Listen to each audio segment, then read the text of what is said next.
എന്താടാ നീ പോകുന്നില്ലേ എന്ന് കുറേ ആളുകൾ ചോദിക്കുന്നുണ്ടായിരുന്നു. ഞാൻ ടിക്കറ്റ് എടുത്തു. ടിക്കറ്റ് ബുക്ക് ചെയ്ത സമയത്ത് ക്യാൻസലായി. പിന്നെ മസ്കറ്റിലേക്ക് പിന്നെ ടിക്കറ്റ് കയ്യിൽ കിട്ടിയിട്ട് 3 വട്ടം വണ്ടി ക്യാൻസലായി.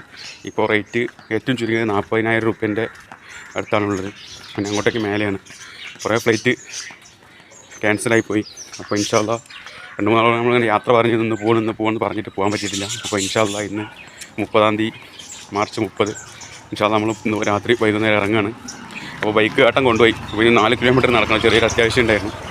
അപ്പോൾ കൊണ്ടുപോകാനൊന്നുമില്ല. 2 ജോഡി ഡ്രസ്സ് മാത്രമേ ഉള്ളൂ. അപ്പോൾ ഞാൻ കുഞ്ഞിൻ്റെ മക്കളുടെ കാര്യത്തിൽ പിന്നെ മദ്രസയിൽ ചേർന്ന ബുക്കും കിതാബൊക്കെ മേടിക്കണം. കുറച്ച് കാര്യങ്ങൾ മേടിക്കും. അപ്പോൾ അതിൻ്റെ ഒരു കാര്യത്തിന് വേണ്ടിയിട്ട് പോകണം. അപ്പോൾ ഇൻഷാ അല്ലാഹ് ഇന്ന് ഇറങ്ങുകയാണ്. എല്ലാവരുടെയും ദുആയിൽ ഉണ്ടാവണം.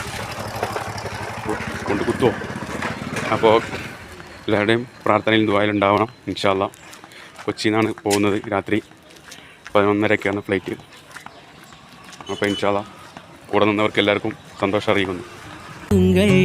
കനവാലേറി വന്ന് റഹ്മത്തൊളിവായിലെങ്കും അരുണനെ പുണർന്ന് റജബി ഖദീജത്തുങ്ങൾ കനവാലേറി വന്ന് റഹ്മത്തൊളിവായിലെങ്കും അരുണനെ പുണർന്ന് അജബാറാടി വിണ്ണും മരുളും വേറെ ചന്തം അടരാടി തമസിൽ നെറുവിന്നൂറ് ചിന്തും ശരഫാം തിരുകിരുഫാം ഇവൾ പാകി വസന്തം പൂകി സുഗന്ധം പാകി വസന്തം പൂകി സുഗന്ധം രജബി ഖദീജത്തുങ്ങൾ കനവാലേറി വന്ന് റഹ്മത്തൊളിവായിലെങ്കും അരുണനെ പുണർന്ന്